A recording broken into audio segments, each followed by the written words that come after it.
Welcome to the chaos sector. Let's address the previous episode regarding the object spotted. Some assume it's actually an animal, tumbleweed, a shadow of a bird flying overhead, not irrational. We've examined the object, and it just doesn't fit those options physically. Also considering that it disappears frequently, and it doesn't reappear in its original state clearly, if it were any of those objects. Others have claimed we are seeing things, and apparently are on some type of drugs.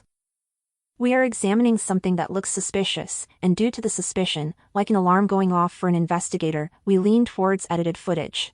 Let's examine several timestamps in the footage. Around 3:15 a.m., the dumpster diver, or the guy in the white hoodie, is spotted in the upper right-hand corner. It's a bit blurry, because it's in a darker region of the parking lot, and it's mainly his darker jeans that are seen. Keep this in mind.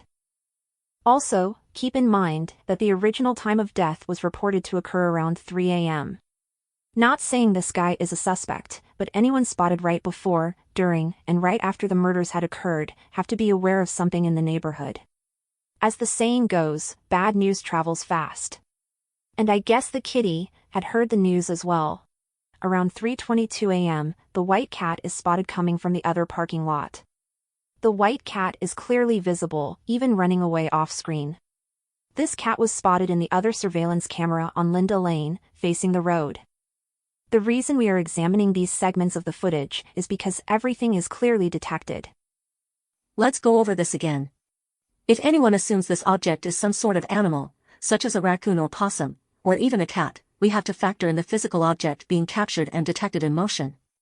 Either of those animals would be physically visible closer to the camera, than the white cat, which was captured in the far distance near the gate.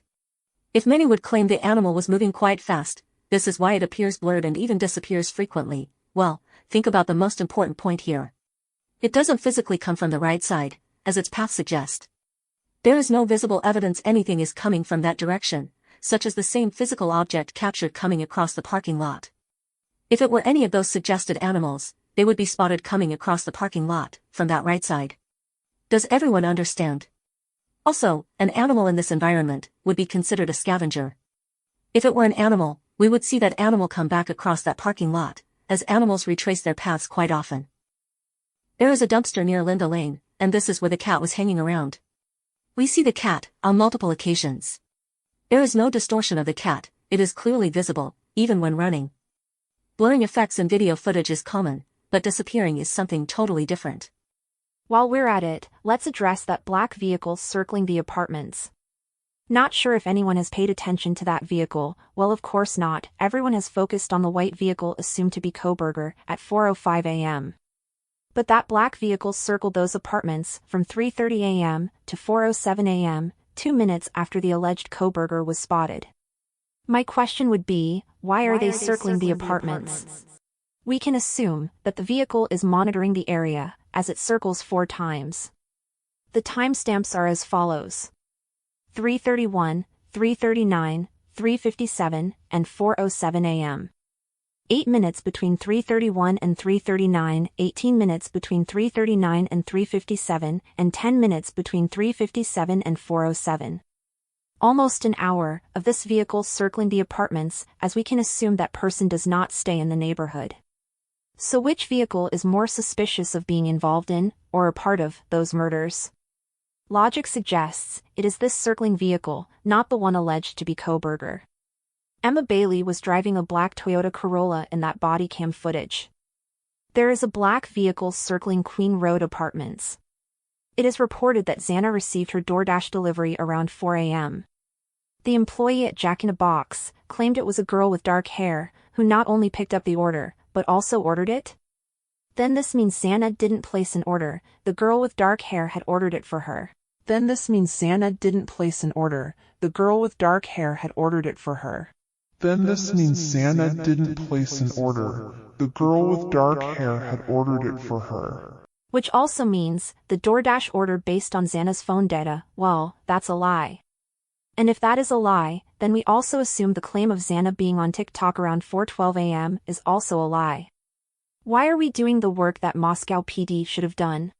In addition, many have asked us, have we seen when Emma dumped drugs out of her butt crack and into the trash can while in police custody? Yes, We noticed it. A very slithery individual, one you should never trust, under any circumstances. The fact that she knew to do that, proves she has done that before. Those drugs were in her butt crack the entire time, so she is very aware of driving with possession of narcotics. I would even suggest, the individuals in the car with her, may have been some of her customers. They may have not grasped how dangerous she really was. Yet, we want to know if there was a connection with the housemates. This will tie her, and Demetrius, to those murders. I get the feeling she was a friend at some point, and that may have led to a proposition. We will address it soon though. Emma drove a black Toyota Corolla. A black vehicle is spotted circling the area from 3:30 to 4:07. Is this lining up to be Emma's vehicle? Or, one of her vehicles she uses?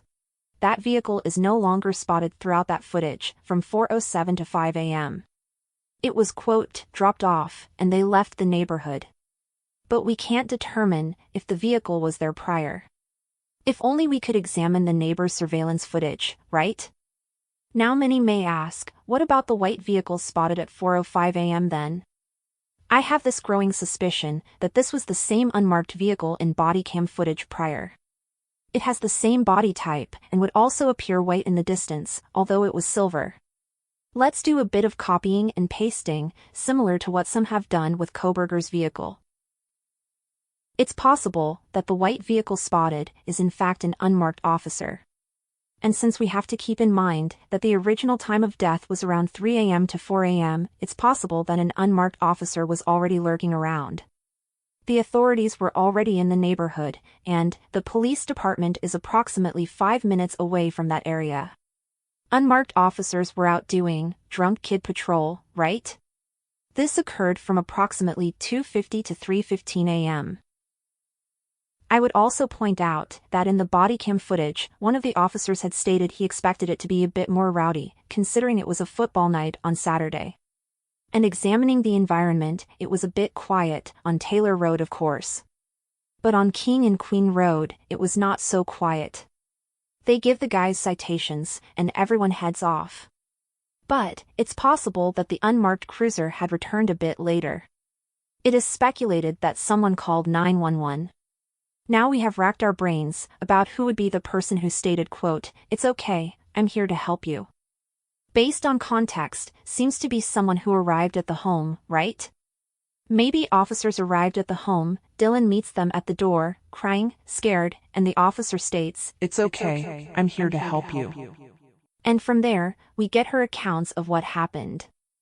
We know it's not the killer alleged to be Kohberger, because there were multiple killers, based on our analysis, and also just common sense.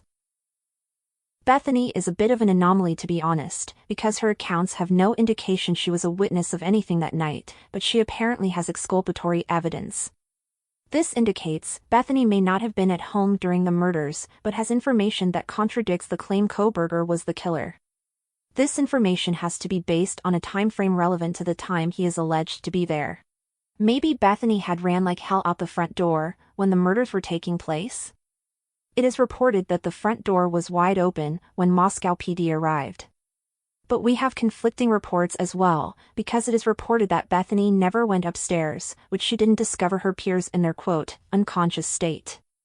But if she hadn't went upstairs at any moment, then why was the front door wide open? Dylan would not go downstairs to run out, she would run directly out the sliding doors. It's logical that Bethany had heard the attacks and literally ran out the front door. This would be before the alleged Kohberger's attacks, which would be exculpatory evidence, hands down. If she were to testify that she heard screaming and yelling where her housemates were being attacked, this contradicts what Dylan claimed. Bethany would then run out the front door, searching for safety. It would blow everything out of the water. This is why her testimony had been quashed. Remember, Bethany agreed to meet with Kohberger's defense. Don't forget that very important information. Then of course, it was rejected by her attorney. Alright, we're getting things straightened out a bit more here. An individual named Dot had claimed she physically saw Dylan, along with others outside smoking a joint. She claimed she knew it was Dylan, because she could easily spot her, due to being quite tall. But she also gave specific names who accompanied Dylan that morning. woke up in the morning. I woke up around maybe about 8:15, the latest maybe 8:30, and I smoke cigarettes. So I went outside to the balcony to smoke a cigarette because we don't smoke in the apartment. And I seen 5 people outside in the backyard area of the house. There was 3 males and 2 females. One of the males was like very pale and had light colored hair. There was a black male. There was another guy that I had never really even seen before, that was kind of just like had his hoodie up. I believe I seen Dylan out there. The apartments that I was at, there was a balcony, and if you go to the right of the balcony, the house is literally like next to my shoulder on the right hand side. So it's like the apartments. Oh, that house. It's literally there, and we had a lot of people there. Okay. Yeah, we were partying just like an average night. We had a lot of people in the apartment. We partied all the time. There was always ruckus that was going on through the neighborhood. You know, for the most part, I never really seen or heard anything that was really strange up until like about 3 a.m. But in the morning, I remember seeing Dylan, because I know Dylan, she's taller, so I can kind of pick her out. And I know Emma was there, and Emma's friend. And there was a guy that was also, like I said, really pale. I wasn't sure who he was, with light colored hair. And there was another guy that had a hoodie on that I couldn't identify. But they were all just literally passing a joint around, because they would wake up and smoke. And they were just all smoking. Like, I would have never guessed anything happened at that house when I woke up that morning, until I found out later. I didn't leave until like 1:30, but I would have never guessed that anything happened, because they were just out smoking like normal, like nothing had happened. Now this would be Bonnie and Clyde, with Dylan, outside of a home that has 4 murdered housemates inside. It's possible Dot is not telling the truth here and trying to get people to focus on them instead of who could be the real killers. We think about all possibilities. Many believe she is just making things up and wants attention. I think she is actually withholding information, and it creates a perception of making things up, you understand? She is not going to say, quote, I saw it all happen outside the home. Emma and her boyfriend were at the home with other males, and I heard screaming. The dog was barking and yelling. We were crouched on the balcony, watching. They left out of that house around 3:30 a.m., and Murphy was barking like crazy. The other girl, I think her name is Bethany, had ran out of the front door and up the road. I think she might have went to somebody for help or something. We went back inside and locked the doors. Everybody was confused, like we didn't know what to do. We just kept quiet, and people left soon after, and everybody else fell asleep. Unquote. If she were to say this publicly, she is literally accusing Bonnie and Clyde of murder, which could lead to her being targeted. But she snitched anyway, just in a subtle manner. Because what would Bonnie and Clyde be doing at that house? They were called to the house upon discovery of deceased housemates? What connection would they have? That's not why they were there to make sure Dylan wouldn't say anything. Smoke marijuana with her, make her feel comfortable, and she will promise not to rat them out. Take notes here, based on Dot's accounts, Bonnie and Clyde knew those housemates. Mind you, she also stated that Kaylee was basically a part of the drug trafficking, and the drug pushers were mad she had moved away. How would she know this about Kaylee, unless she had insider information? And she specifically mentions Kaylee as being a part of it, nobody else. What if Kaylee was the target? Madison was murdered because she was her best friend. They may have even murdered Madison in front of Kaylee first. This is fucking sickening. Ethan and Xana were murdered because they may have been associated or even tried to help. And Dylan was spared because she was the one who lured Kaylee to a party, which was part of the plan. What about Bethany? I think Bethany got the hell out of there once the attacks took place. She heard yelling, and to be honest here, a fully grown man in that home in Clyde, yelling and running around, made Bethany run for her life. Dylan had to stay, because she was the one who helped. They wouldn't let her leave. They came back early in the morning to make sure Dylan wouldn't snitch. Went over the consequences once more, and she agreed to zip it. I believe Kaylee's family knows everything. Also, think about this for a moment. Why would Kaylee decide to leave Moscow, heading to Texas, without anyone accompanying her? If you recall, there was a post of Kaylee looking for a roommate in Texas. Why wouldn't she take her younger sister? Her brother? Usually, if someone moves out of state, there is someone coming with them. A family member, a few friends who want to be there for them, it's common. Kaylee essentially was starting over, with new friends. Madison was her best friend, but there was no indication that Madison was also leaving with Kaylee. They were both seniors, wouldn't Madison go with Kaylee? No friends, no family members, just Kaylee? Maybe she didn't want her family, or Madison to be involved, right? We pay attention to the important details. Kaylee's mother stated she felt it was someone they knew. Mind you, out of all the family members, she was the only one who stated this. In that interview, I noticed individuals quickly stated, quote, "We don't know that," unquote. Why would they feel the need to say this? It was just her opinion, right? Seemed to be a form of damage control to me. Eyes tell the truth, and if you notice the mother's eyes, it's like she is screaming to the world about the truth, but that truth is unfortunately inside. It's hard to reveal what you know, because there are conflicting beliefs and agendas all over this case. But the family element is something we will keep to the side, for now. I know, we don't want to go down that road, but when you investigate, information has to be looked into.